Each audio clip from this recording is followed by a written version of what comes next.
Hello and welcome to Everything About Wealth, the podcast. This podcast is focused on wealth building, and I am your host, Denny Troncoso, and I am here with your co-host, Desiree Troncoso. Desiree, are you there? I'm here, Denny. Hey, great. How you doing, Desi?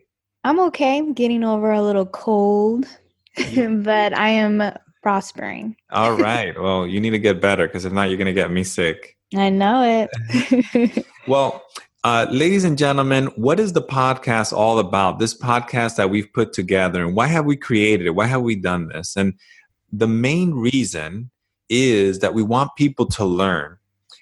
We're not here to tell you what to do. We're here to give you the resources so you can make the best financial decisions for your goals in your life. Does that sound about right, Desiree? That sounds about right, Denny. We always want to harp on that because a lot of times people ask us, well, what should I do? Or, which way is the best way? And it really depends on the person, right? Some people really like real estate. Well, great, go into real estate. But someone may not like real estate. They may prefer something else like a business or a commodity. So we're not here to say this is the only way that you can make money. You have to follow this. We're here to provide all the resources for different areas and ways, tips, and strategies so you can go find out what's best for you, right? Exactly. So we want to talk about wealth building. We're going to talk about a lot of different areas on our first show. I'm so excited about it.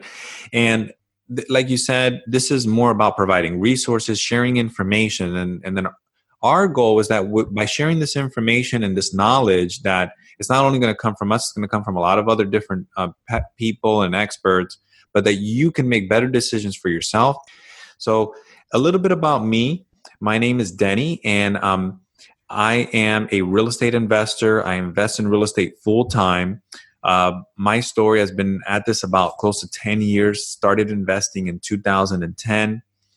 Funny thing, my family, not really funny at the moment, but looking at it now, how I've learned from that. My parents they started in the flipping, of course, during a big recession and bought a few houses, and it actually didn't work out.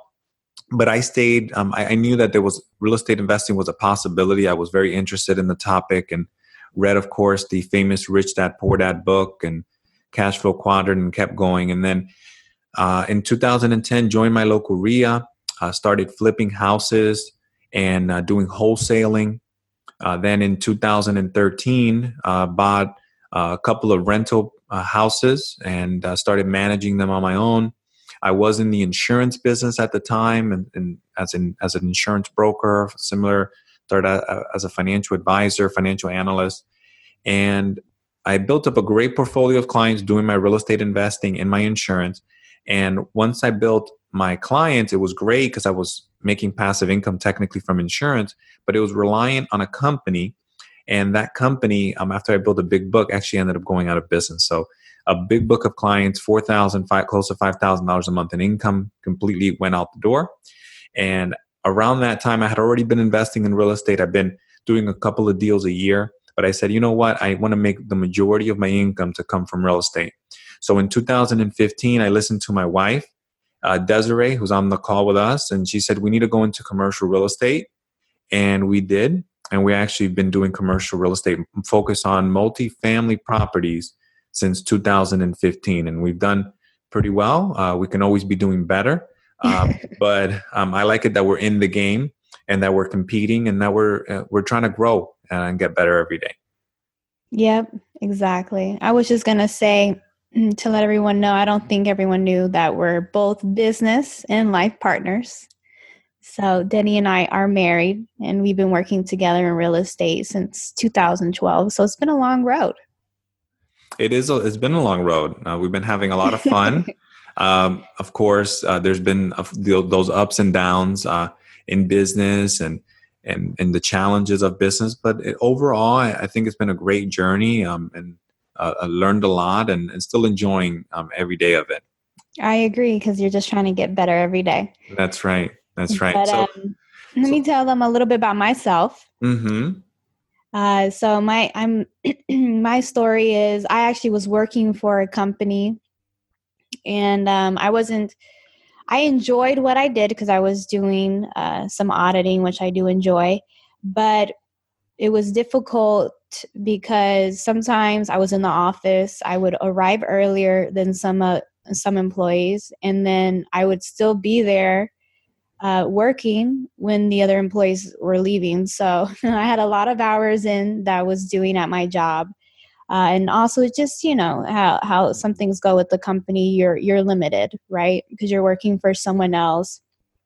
And so I really wanted to get out and do something where I was in more control of my life, but also number one, my income, because as we all know, in jobs, unless you're continuously moving up the ladder, which is possible depending on where you're working, it's hard to do it as quick as you want because, sometimes there's employees there that are there until they retire, right? So unless you're looking for another job or doing this continuous cycle. And I just wanted more time for traveling and doing the things that I wanted to do. But I actually, funny thing, started in real estate way back when, in the greatest time to start in real estate around 2009, when I did a commercial real estate internship. That was very interesting. I have always been interested in real estate, but for some reason, commercial real estate, which was always just more interesting to me. I don't know if I was just always, bigger is better. I don't know why, but it was just very direct. It wasn't, different from residential homes where it's more of the emotional. I just liked more of the direct, straight to the point, black and white of commercial real estate. Which is really not like that, we've learned. Yeah, exactly. So then I got into real estate, but due to the economy, unfortunately, I had to go in a different path, which is always what life is about, right, Denny? Mm-hmm. Yeah. So I went Never ahead. works out the way you think, right? No, but you have to move on, Mm-hmm. So I went and started working, and from there, later down the road is when I actually met Denny, and Denny was telling me about his involvement in real estate, and I was like excited. I'm like, really? You're doing this in real estate? So after some time, we had known each other for about a year before we actually started dating, but then we started to work together. And from there, like Denny said earlier, we started flipping, we started holding residential homes, and I just knew that we should do more, do bigger for passive income, because I just felt that at the time, a lot of people were getting into flipping, but also it was a job. You're continuously having to find the next property, the next property, the next property. With passive income, you could have a building, and every month, as long as you own the property, you have income coming in. And so that's when we went ahead and started getting ourselves into seminars and learning more about multifamily, reading a lot of books. And that's where we are today.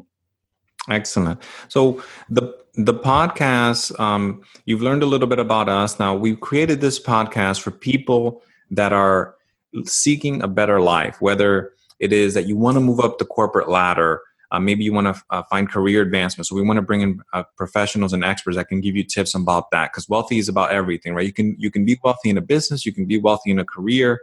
You want to diversify your investment portfolio. You like what you do, but you want to diversify. You don't want to just be in stocks and bonds and mutual funds. You want to put in real estate and gold and in different type of businesses. Maybe you want to change careers. Maybe you are tired of what you're doing. You're a little bit burnt out, or you're bored. So you want to do something different. Maybe you want to retire early. Maybe you want to do it in your 30s or 40s. That's very possible, depending on what your goals are, depending on how you organize your finances. Or maybe you want to retire, period, right? There's Social Security.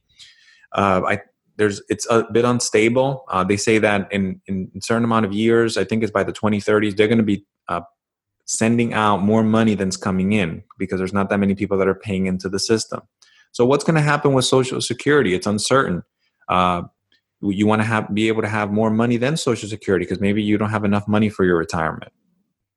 You hate your corporate job and you want to leave it, or you love your job, but you just want to supplement your income. Maybe you're a teacher, you love what you do, you work with kids, but you want to be able to supplement that income. And so that's one people that can benefit from the podcast. And the other is if you're a passive investor, if that's something that you're looking to be, you're looking to invest capital in a passive way and get a return on your money. If you consider passive investing on a deal, the podcast is going to discuss questions that you should be asking of the people that you're investing with. Very important. Some of the rules and regulations that they should be following and that you should be following to protect yourself. And other important information about being a passive investor, because we've also passively invested in a deal and we've learned a lot, haven't we, Desiree? Yes, we have. Definitely. So by learning and sharing information in this podcast, to be able to hold the company or sponsor, the person accountable to make sure that your money is in the right hands. And this applies to most industries. As private investors, there are rules that people should be following that are SEC rules and regulations, Securities and Exchange Commission, if you don't know what SEC means.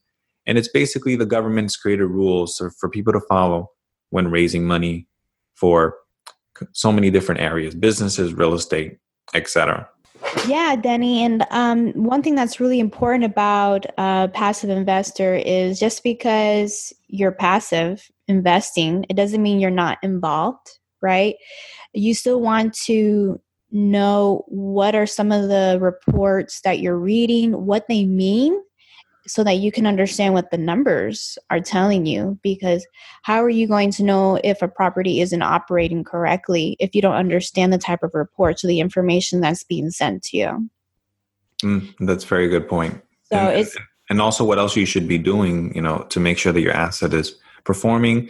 I mean, we even do site visits and stuff. So you check your asset, make sure it looks good, right? Because if it doesn't look good from the outside, then the financials may also be affected as well. So right, exactly. So we're going to go over more tips and strategies about doing that as a private investor as well, which I think are very important. Yep. And the next one is asset types, and you want to go over that one? Yeah, of course. So we're gonna, the podcast is going to encompass various different types of assets you can invest in. As we spoke about earlier, we're not here to tell you what to do, or we're not here to tell you you have to invest in real estate. It's the only way that you can build wealth. That's not who Denny and I are. There's multiple ways to make money. And so we're going to try to make sure that we have information on all types of wealth building strategies that are out there. So it can include business, real estate, of course, paper assets, commodities, etc., as much as we can find. If it makes money, we want to talk about it, right, Danny? That's right. If it produces dinero, yes, exactly. That's something that we're going to be talking about. Exactly. So, Denny and I, we focus on real estate, and even we're focused within real estate on a niche, which is multifamily. We have done other things we've talked about before, flipping and holding residential. And we've kind of stuck our toes in a little bit of retail and the different types of commercial real estate and some business. However, we're not the expert in everything, so we're going to make sure that we do bring on individuals who are currently investing and working in the other types of assets. We're not going to be able to give you all the good juice and strategies about. And of course, the podcast is going to speak more about living a balanced, wealthy life. Money doesn't buy happiness, no matter how much, people believe it. And, sometimes we get on this cycle where we want more money, because only way we're going to be happy. And I'm here to tell you that a lot of affluent, wealthy individuals have told us money doesn't buy you happiness, even when you have enough money, because you have to find that within yourself first. You need to be happy. You need to be, look at your life now and say, I may not have everything that I want, but I'm happy to be alive. I have a family, or if you don't have a family, doing the things you want to do. So we're going to try to make sure to include a little bit more about that as well. And, finding something that allows you to live the lifestyle you want. All of us don't want to live the same lifestyle. Some people may want to their goal is to own a Ferrari, like Denny. But for me, I prefer to have, the Camry and travel more. So you really need to just find out what the lifestyle you want. Don't try to copy off others so that you can find happiness, right, Denny? That's right, 100%. One of the things that allow us to live the life that we live, be full time, is to live in a smart way regarding our finances, and you learn more and more how to respect money and treat it the right way, so they can let you live the life that you want. And I'm also a big believer in enjoying some of the things that you love, whether it is toys and, like you said, the Ferrari for me. But I won't only do that when our financial allows us to do that. So the key here is not to overextend, and we'll have shows to discuss that and to talk more. I like the respect the money. That should be a new quote. Tweet. Respect the money. There you go. Hey, I'm gonna throw it out right now. Yep. So we talked about who we are, and then what our goals. We talked some of the things that we love to do. Of course, is travel and real estate investing and working in businesses. It's fun for us, kind of like Monopoly. And we just have fun with it. It's really not that serious. Of course, we study and we work hard to master the information, but then we like to take action and enjoy investing in the process of it. So why don't we go into our first topic for today, which is why we chose multifamily as our investment of choice? Let's do it. All right.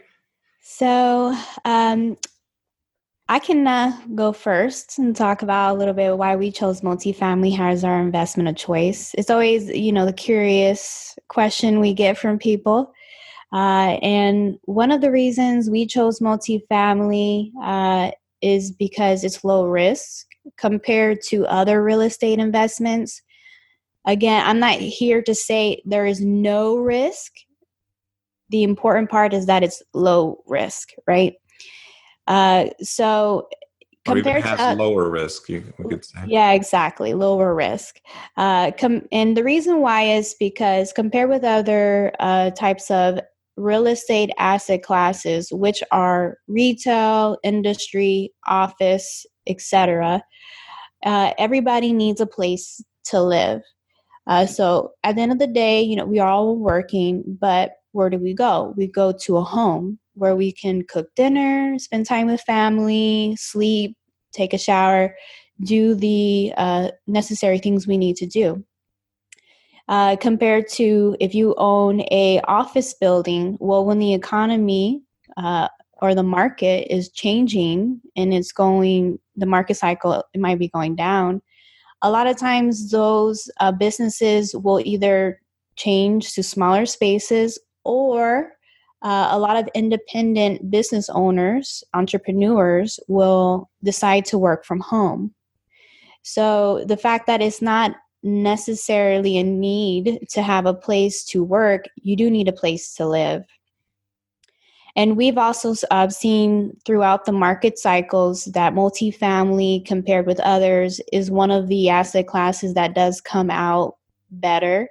It doesn't mean that you're not going to lose a multifamily property if you do not invest well or if you don't buy well, because there are specific tips and strategies on how to buy within different market cycles and how to maintain them also through different market cycles. But compared with others, it is one of the more resilient ones, only because, again, if people are losing their home, a lot of the times then they're having to downsize into an apartment complex or a multifamily property. And from there, you continuously have some form of business.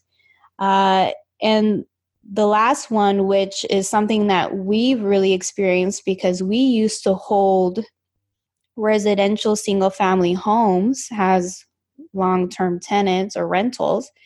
Multifamily has multiple tenants paying rent.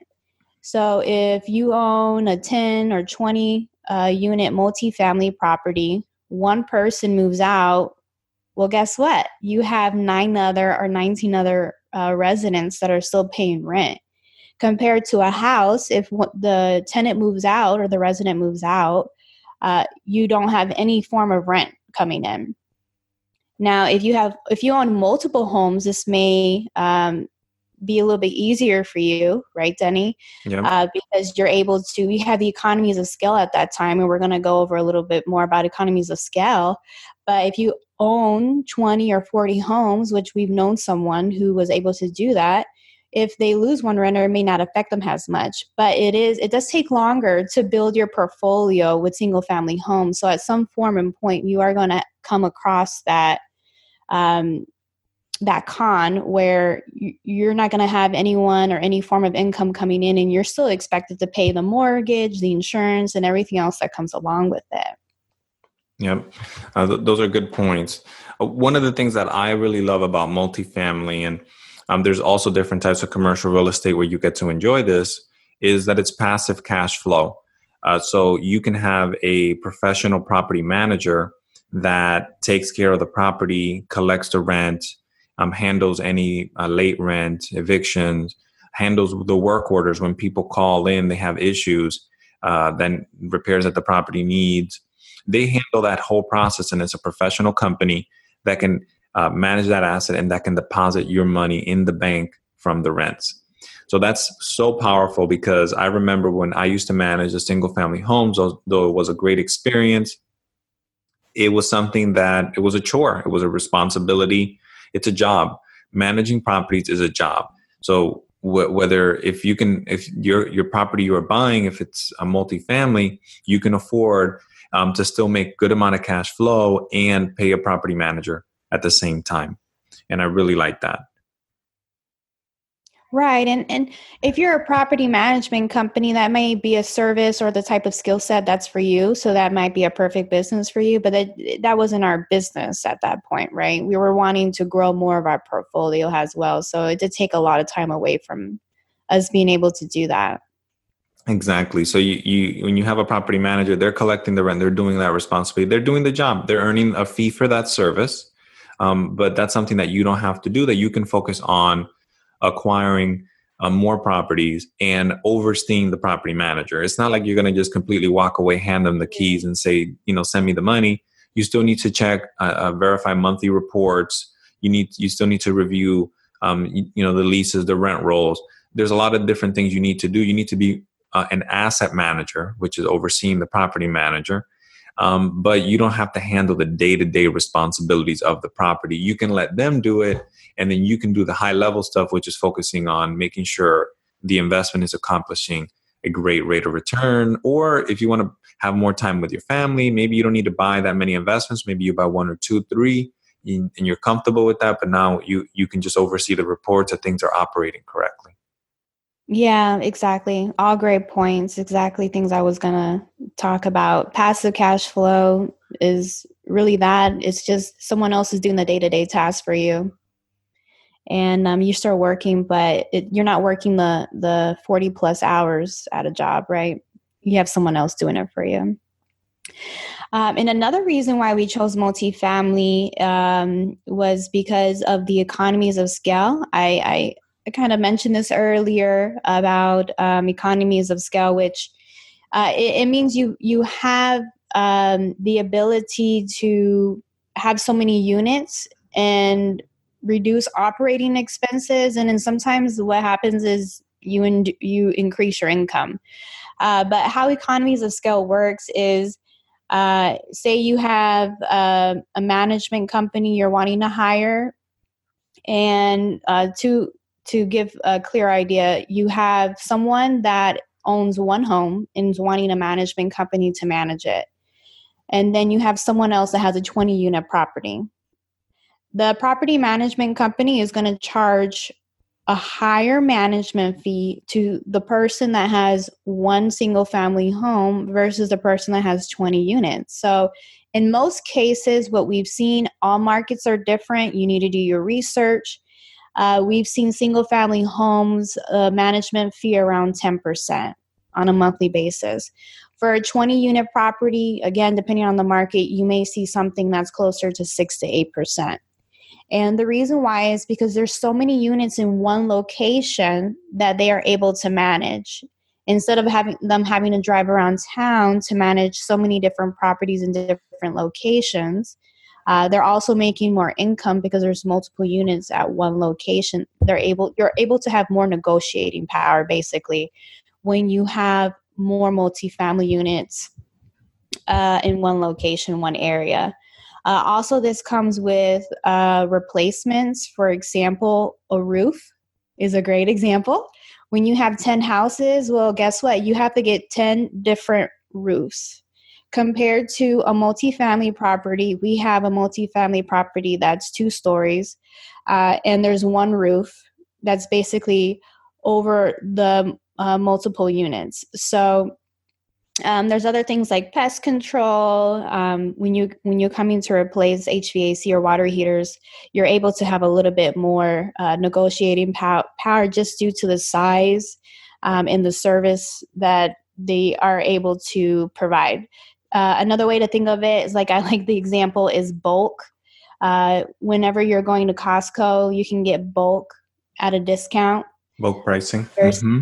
Bulk pricing at a discount versus you just buying an individual item at a Publix or anywhere else you shop.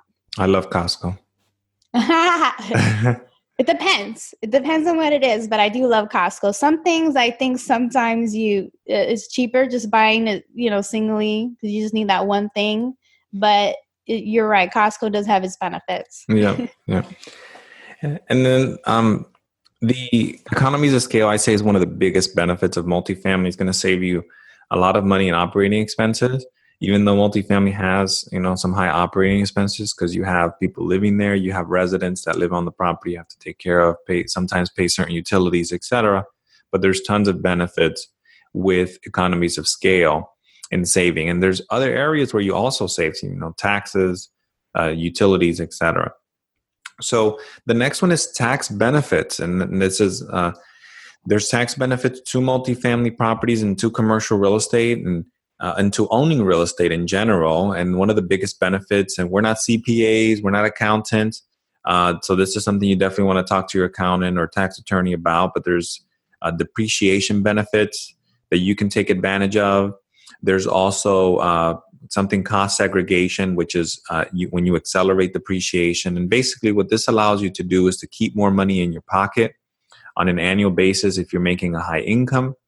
And then also another benefit of real estate in general is a 1031 exchange. And that's a pretty cool benefit because what that allows you to do is to sell a property. And then if you can buy another property within a certain amount of time, there's some rules behind it, but it allows you to take that money and not have to pay any taxes so you can use it to buy the next property and buy a bigger property. And there's a lot of cool benefits with real estate because in the end, the more money that you can keep in your pocket and keep producing cash flow is the key. Anything you'd like to add there, Des? No, I think you really summed all that up. And I think you tipped, the berg there because I don't want to get too much into it. I leave that to the CPAs and the professionals. Yeah, and then in one of our calls in the future, we're going to have a 1031 exchange expert to discuss some of the rules and the regulations with that, and then We'll have CPAs and tax attorneys and all that good stuff. Right, and just a good rule is as an investor, and this is in any industry, as an investor, you're not going to be able to know everything. Right. You're going to want to be knowledgeable and literate about the type of investments you're investing in, how to analyze them properly. But you want to understand how taxes work, right, Denny? Mm-hmm. But you need to know exactly how to, do everything with taxes and how it's going to affect you. That's why you have professionals. So make sure you have the right professional on your team that knows about the type of asset you're investing in, so that you can call those individuals when you have a question and make sure you're getting the right information. Oh, well said. Well said. This was what you're saying is basically the Henry Ford, the story where he's in a courtroom and they're like, "Oh, you're illiterate. You don't know anything about anything." He's like, "Look, I have buttons on my desk. I just push a button when I need somebody to answer a question about something. That's all I need." Yeah, I love that. Need to know everything, and that's key. You don't need to know everything. Have a great team, but be knowledgeable. I like that. Exactly. And that's what we do. We are familiar with majority of things, but we still have our professional team that we reference. Even during inspections, we reach out to our inspector and ask questions. So don't feel hesitant to reach out. Yep. Yep. um, and then one of the last ones, I mean, going into talking about numbers and everything is multifamily, how easy it is to invest. Well, I'm not going to say it's that easy, right? Because that's a bit too much, but it is easier to finance than even sometimes it seems like a home or a car.